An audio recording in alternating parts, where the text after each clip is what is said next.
A idiotização de Bob Esponja ao longo do tempo. Vamos entender isso aqui, porque muita gente diz que o Bob Esponja ficou bobão conforme o tempo. E eu realmente não queria entender, porque pra mim ele sempre foi bobão, né? Então vamos ver qual que é a opinião da rapaziada. O que acontece quando se mistura expressões faciais mega exageradas, gritaria irritante a cada 10 segundos, É aquele cara lá que cozinha e é amigo de vários influenciadores. Esqueci o nome. Pentaleão. nojeira gratuita e muitas, mas muitas bizarrices visuais. A gente cria humor, é claro. Não é? A gente cria o Bob Esponja atual. Mas como um personagem que era tão querido pelo público e cheio de personalidade, se torna uma casca vazia que te faz questionar a própria sanidade, depois de assistir só 5 minutos de um episódio que repete as mesmas piadas de novo e de novo. E de novo. Muita coisa precisou ter mudado para que chegasse nesse ponto. Muita coisa mesmo. Em alguma parte do caminho, esse personagem saiu de um idiota com carisma, que tinha um coração de ouro e boas intenções, pra só um idiota. A nossa história começa nas 3 primeiras temporadas, onde o sonho de um homem se tornava realidade. Toda a paixão de Steven Hillenburg por sua obra ficava estampada em cada episódio, com tramas e personagens bem escritos, cativantes, genuínos, mas, acima de tudo, divertidos. Esse amor O do Lula Molusco Shed é legal. por sua criação e toda a dedicação que foi colocada nela refletiu na maneira profunda e engraçada com que Bob Esponja era retratado no começo. Um adulto Você acha que o Bob Esponja era CLT no Siri Cascudo? Era 8 horas certinho? Ah, com certeza. Eu acho que ele é explorado, né, cara? Que ele é meio bobo. A galera explorava muito ele. Verdade. que agia de um jeito meio infantil e bobo, mas que no final das contas ainda era um adulto. E é exatamente por isso que ele tinha seus momentos mais emocionais quando falhava em fazer um bom trabalho, como naquele episódio da pizza, ou então seus momentos de raiva, quando alguém passava dos limites, abusando da gentileza dele. O Lula Molusco tá morando na minha casa e me deixando louco! E você não quer ele de volta porque a sua moeda é idiota! Ei, onde você vai? Trabalhar! Você tem um emprego? E por que não? Eu não sou um idiota preguiçoso e irresponsável que fica na cama o dia inteiro. Às vezes ele ficava reflexivo quando não sabia o que fazer, às vezes ficava inseguro ou com medo. Era possível enxergar uma certa responsabilidade nele e empatia com as pessoas ao seu redor. E apesar de tinha poder uma dizer historinha. que ele era criativo, otimista, inocente ou qualquer outra coisa que foi citada antes disso, nenhum desses traços o definia completamente. Tudo era bem equilibrado e fazia sentido, algo que o tornava complexo e muito amado. Mas como tudo que é bom dura pouco, ao longo do tempo a nossa esponja favorita Eu adorava saiu de esponjas. um adulto com algumas atitudes infantis pra uma Na realidade eu gostava do Plankton. criança que se fingia de adulto às vezes. Saiu de um cara tranquilo e amigável pra um palhaço hiperativo que fica gritando e chorando sem parar por qualquer motivo. Saiu de alguém inocente com boas intenções pra um psicopata que basicamente neurodivergente. atormenta todo mundo ao redor sem ligar pra nada. Outros personagens principais, como o Patrick, Lula Molusco ou o Sr. Siriguejo, por exemplo, também mudaram demais em comparação com o que eles eram no começo e se tornaram tão odiáveis quanto o protagonista. Mas em especial, eu realmente preciso destacar o Patrick. Eu não posso deixar de fazer isso. Eu não me perdoaria. O que aconteceu? Ele consegue ser o pior. Esse cara se tornou absolutamente insuportável ao longo das temporadas. Mas ele sempre foi, né? Patrick, Estrela, sempre foi. Um carinha Não sei. estranho, hein? Cara, o desenho do Bob Esponja, ele foi antes ou agora recentemente que ele foi... Que a galera tava falando que ele tava deixando as crianças burras?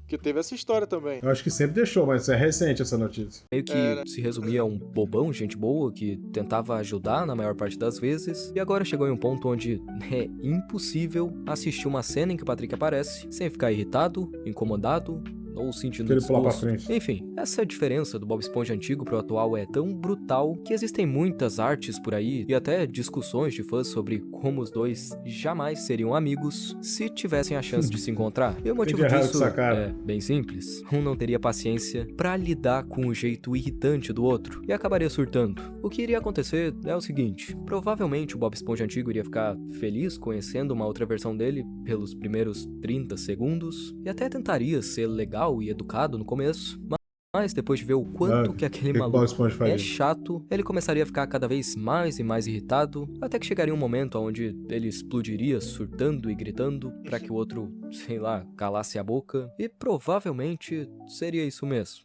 Os motivos para essa decadência são muito complicados, e para entender tudo a gente precisa ver muitos fatores importantes. Dinheiro. a culpa foi do dinheiro. O coitado do Bob Esponja já deveria estar dormindo com os peixes há muito tempo atrás, descansando tranquilo junto a um belo legado que foi construído. A vontade do criador era de que a obra tivesse terminado com o filme que veio depois da 3ª temporada. Aquela seria a grande despedida de um projeto feito com muito carinho e que já tinha aproveitado totalmente a fenda do biquíni e seus habitantes incríveis. O normal era que programas infantis durassem de 3 a 4 temporadas, então fazia bastante sentido. Naquele ponto eram quase 120 episódios produzidos e a hora do adeus tinha chegado.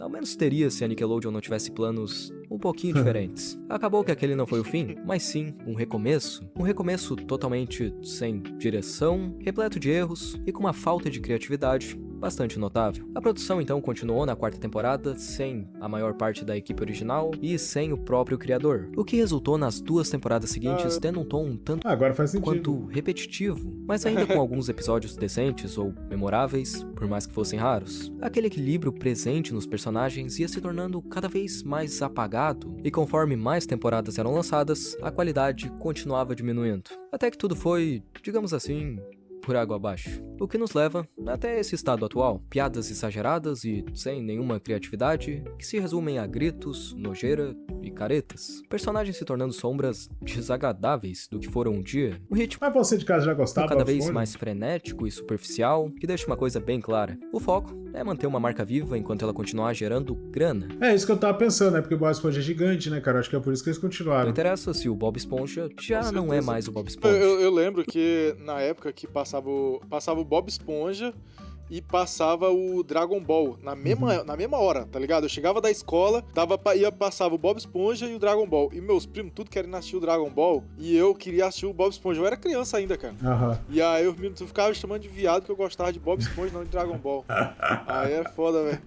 O Steven queria que a série terminasse porque queria ser capaz de ter mantido a qualidade e aquele charme inicial presente nela. Ele acreditava que se continuasse no ar por muito tempo, as coisas poderiam acabar desandando mais cedo ou mais tarde, e Bob Esponja poderia ser lembrado como um daqueles programas que passaram do ponto e que as pessoas imploravam para que fosse tirado do ar. O desejo dele era de que o desenho tivesse um tempo de vida natural, porque era importante deixar os espectadores querendo mais, ao invés de manter se prolongando com episódios cada vez piores e mais distantes daquele resultado Patinhos. especial que eles tinham alcançado nas 3 primeiras temporadas. E o quanto que esse cara deve estar se revirando no túmulo é brincadeira. Ele morreu? Porque basicamente não existe mais alma ali. Aquela identidade desapareceu. Aquele charme desapareceu e virou uma coisa extremamente genérica. O Bob Esponja não é mais inteligente, carismático, não tem mais um certo nível de maturidade, não é mais absurdo de um jeito bom, só Ele é é absurdo pica-pau no maluco. sentido de ser idiota. E essa idiotização do personagem que acabou transformando em algo completamente diferente começou depois dele se tornar o grande mascote da Nickelodeon. O problema é que, como a gente sabe, mascotes não têm lá muita personalidade. Eles agem de um jeito meio bobo, fazem palhaçada e só mantêm aquela mesma expressão com um sorriso o tempo todo, mesmo que já não tenha mais graça há um bom tempo. Putz. Fiquei triste agora, rapaziada. Isso é um destino que irá afetar absolutamente todas as animações e programas. A criatividade sempre acaba uma hora. É. Depois da morte do criador, nossa, Bob Esponja virou um besterol total. Meu desenho favorito da infância foi destruído. A primeira aparição do Patrick é ele encorajando o melhor amigo a ir atrás de um trabalho que ele sonhava. Simplesmente o tipo de amigo que te encoraja a melhorar e a seguir em frente. É importante destacar que a flanderização decadente do Lula Molusca, embora seja... igual o Flander do Simpson, né? Embora seja ranzinza, ele era um bom amigo para o Bob Esponja. Os dois tinham uma ótima sintonia. Eles faziam muitas coisas juntos. O Lula Molusca acha o Bob Esponja chato e irritante, mas no fundo ele sabe que o Bob é um bom amigo. Aí parece que depois desregulou o negócio, né, cara? Comenta aqui embaixo o que vocês acham do Bob Esponja, porque eu tô bem por fora, tá? Totalmente por fora. Por isso que eu preciso bastante da sua opinião. Cê mais conquista é news. Ele na jornada, muito menos tem diploma. Cê mais conquista é news. O terror do TikTok se fez merda, vídeo ganha. Cê mais conquista é news. Cobrindo só que é fútil, cobrindo que é fofoca. Cê mais conquista é news. O mais original se vê igual, foge que é cópia, pô. Eu não queria que isso aqui virasse não da Atena, mas não sabia que os famosos tava tudo em crise. Só na polícia em condomínio de quem é famoso. É todo dia um sendo preso no esquema de...